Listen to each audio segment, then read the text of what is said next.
जब इसका अगला चैप्टर कर रहे हैं इतिहास का, जो इस सेकंड टर्म में आपके आएगा। उसमें याद रखने योग्य बातें जो हैं वो इस प्रकार हैं। प्रथम विश्व युद्ध कब हुआ, ये क्वेश्चन आ सकता है। प्रथम विश्व युद्ध कब हुआ? तो 1914 से 18 के बीच में। प्रथम विश्व युद्ध के दो मुख्य गुटों का नाम किन के बीच लड़ा गया? तो मित्र शक्तियाँ और केंद्रीय शक्तियों के बीच लड़ा गया। ठीक है जी। और मित्र शक्तियों और केंद्र शक्तियों में कौन कौन थे? आपके मुख्य देश थे मित्र शक्तियों में फ्रांस, ब्रिटेन, रूस, और केंद्रीय शक्तियों में मुख्य देश थे जर्मनी, ऑस्ट्रेलिया और तुर्की। ये क्वेश्चन आपका बन सकता है। इसके बाद प्रथम विश्व युद्ध पॉइंट था। प्रथम विश्व युद्ध का अंत नवंबर 1918 में जर्मनी की पराजय के साथ हुआ। इस युद्ध में जर्मनी के हार के साथ ही ये विश्व युद्ध खत्म हुआ। दूसरा, जून 1919 में वर्साई की संधि पर हस्ताक्षर हुए। इसमें जर्मनी के ऊपर मित्र देशों ने कई अपमानजनक शर्तें थोपी, जैसे युद्ध अपराध बोध अनुच्छेद के तहत 6 अरब पाउंड का जुर्माना किसको देना पड़ा? जर्मनी को देना पड़ा। किनको? मित्र देशों को 6 अरब पाउंड का जुर्माना देना पड़ा। किसको देना पड़ा ये जुर्माना देना पड़ा जर्मनी को।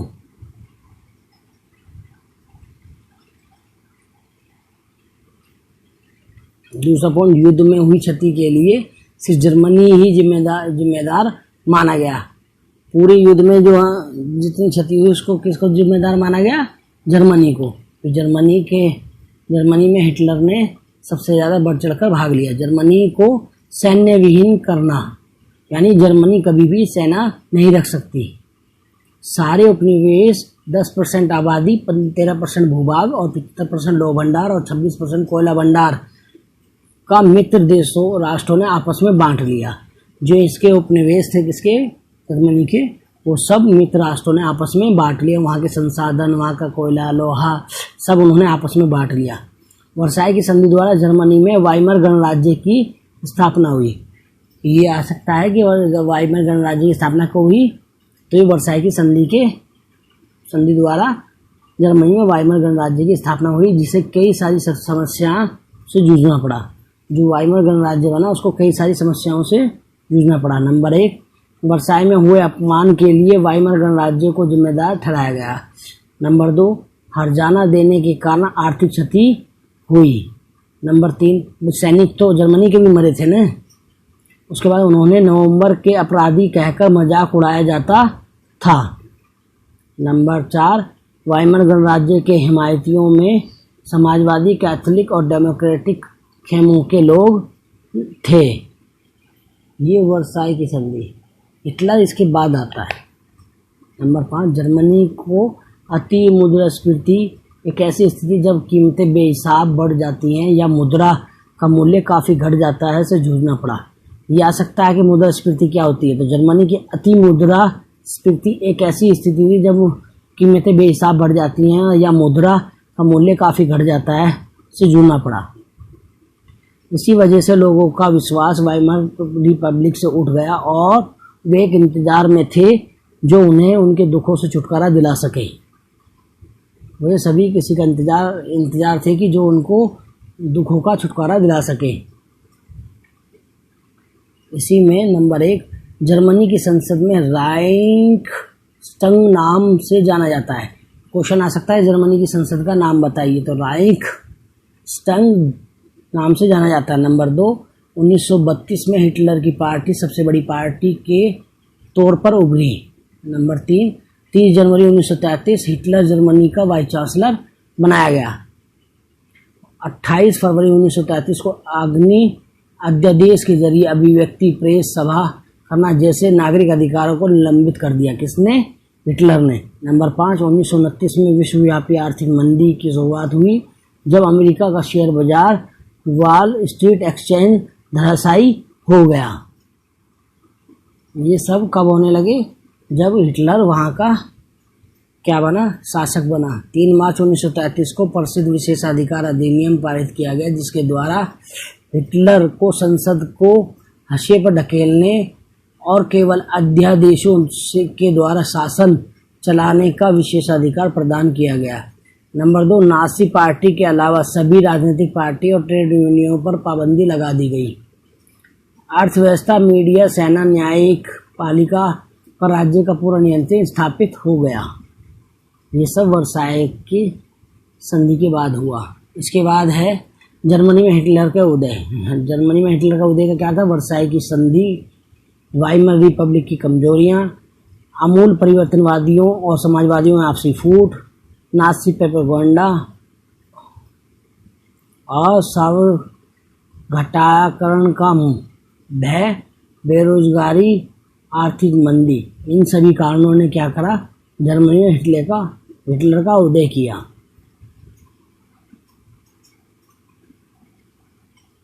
आगे चलते हैं। इसी में नाजियों का विश्व दृष्टिकोण क्या था? तो नाजियों का विश्व दृष्टिकोण था कि जीवन परिधि लेबेन्सट्राउम, अपने लोगों को बसाने के लिए ज़्यादा से ज़्यादा इलाकों पर कब्जा करना। एक पॉइंट तो ये हो गया। दूसरा पॉइंट है नस्लीय श्रेष्ठता शुद्ध और नार्डिक आर्यों का समाज है। नस्लीय श्रेष्ठता शुद्ध नार्डिक और आर्यों का समाज है।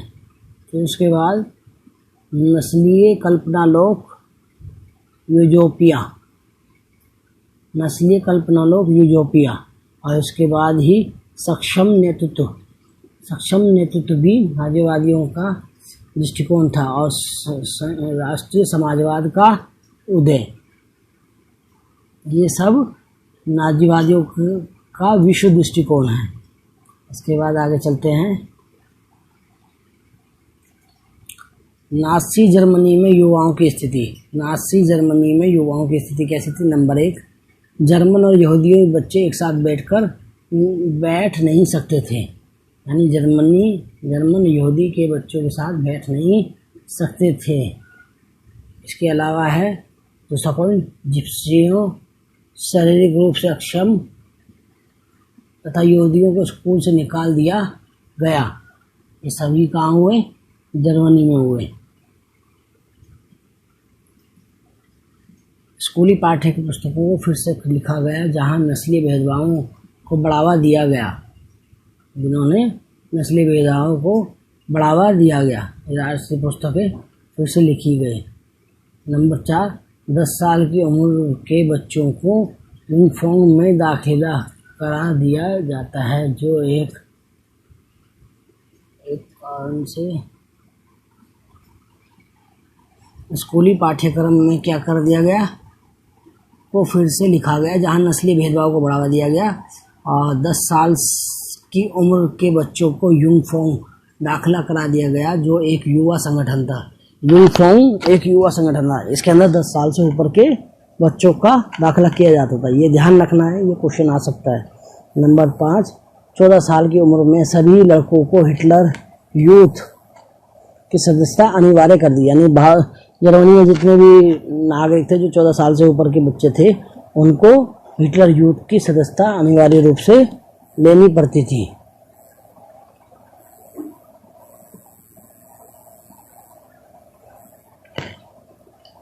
महिलाओं की स्थिति में लड़कियों को अच्छी माँ और शुद्ध रक्त वाले बच्चों को जन्म देना का प्रथम कर्तव्य बताया जाता था। कहाँ पर? जर्मनी में। कि लड़कियां जो है अच्छी माँ बनेंगी, शुद्ध रक्त वाले बच्चों को जन्म देना उनका प्रथम कर्तव्य बताया जाता था। नंबर 2, नस्ल की शुद्धता बनाए रखना, यहूदियों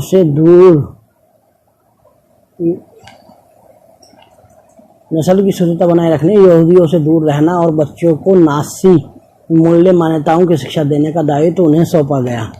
नंबर 3, 1933 में हिटलर ने कहा, मेरे राज्य की सबसे महत्वपूर्ण नागरिक माँ है। ये हिटलर ने भी माना कि मेरे राज्य की सबसे महत्वपूर्ण नागरिक कौन है? माँ है। नंबर 4, नस्लीय तौर पर वांछित बच्चों को जन्म देने वाली माताओं को अस्पताल में विशेष सुविधाएं दुकानों में ज़्यादा छूट, थिएटर और रेलगाड़ियों में सस्ते टिकट आदि। ज़्यादा बच्चे पैदा करने वाली माताओं को कांसे, चांदी और सोने। जहाँ जनसंख्या रोकने की बात की जाती है वहाँ पर इतना क्या, ज़्यादा बच्चा पैदा करने वाली माताओं को कांसे, चांदी और सोने के तमगे दिए गए, सोने के दिए जाते थे। नंबर 5, लेकिन वांछित बच्चों को जन्म देने वाली माताओं को दंडित किया जाता था। आचार संहिता का उल्लंघन करने पर उन्हें गंजा कर मुंह पर कालिख पोती पूरे समाज में घुमाया जाता था। न केवल जेल बल्कि उनसे तमाम नागरिक सम्मान और उनके प्रति परिवार भी छीन लिए जाते थे। नाज़ी प्रोपेगेंडा क्या था? नाज़ी प्रोपेगेंडा नंबर 1, विशेष प्रकार के शब्दों का चयन, जैसे अंतिम समाधान यहूदियों के संदर्भ में था। यूथनेजिया विकलांगों के लिए, संक्रमण मुक्ति विशेष व्यवहार के लिए। यानी अंतिम समाधान यहूदियों को बिल्कुल ख़त्म करना, यूथनेजिया विकलांगों को किसी भी काम का न मानना, और संक्रमण मुक्ति और विशेष व्यवहार करना। लोगों को गैस चैम्बर में ले जाने को इवैक्यूएशन शब्द का चयन किया गया। ये भी सभी को पता होना चाहिए। इसके बाद नाज़ी विचारों को फैलाने के लिए तस्वीरें, फिल्में, रेडियो, पोस्टर, आकर्षक नारों, इश्तहार, पर्चों का इस्तेमाल किया गया। पोस्टरों में दुश्मनों को शैतान के रूप में पेश किया जाता है और उन्हें नाज़ी ही बचा सकते हैं, ऐसी छवि पेश की गई। यानी पोस्टर इस तरीके से बनाए गए कि दुश्मनों को शैतान के रूप में पेश किया जाता था और उन्हीं से नाज़ी ही बचा सकते थे, ऐसी छवि पेश की गई। सितंबर 1939 में पोलैंड पर जर्मनी के आक्रमण के साथ द्वितीय विश्व युद्ध शुरू हो गया। कब? 1939 में पोलैंड पर जर्मनी के आक्रमण के साथ ही द्वितीय विश्व युद्ध शुरू हो गया। सितंबर 1940 में जर्मनी, इटली और जापान एक लिपिक्षीय पर हस्ताक्षर किए और ध्रुवीय शक्तियाँ कहलाई।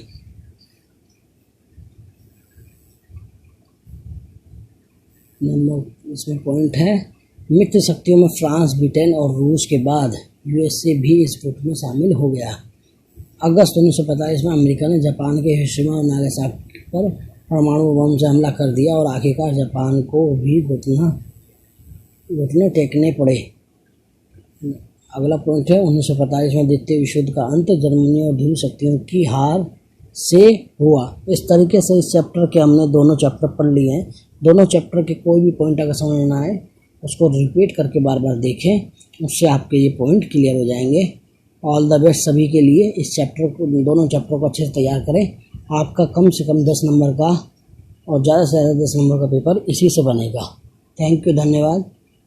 और जिस वीडियो को काफ़ी बार लगातार देखें जिससे आपकी प्रैक्टिस कंप्लीट हो जाए, और मेरे चैनल को सब्सक्राइब और शेयर ज़रूर करें।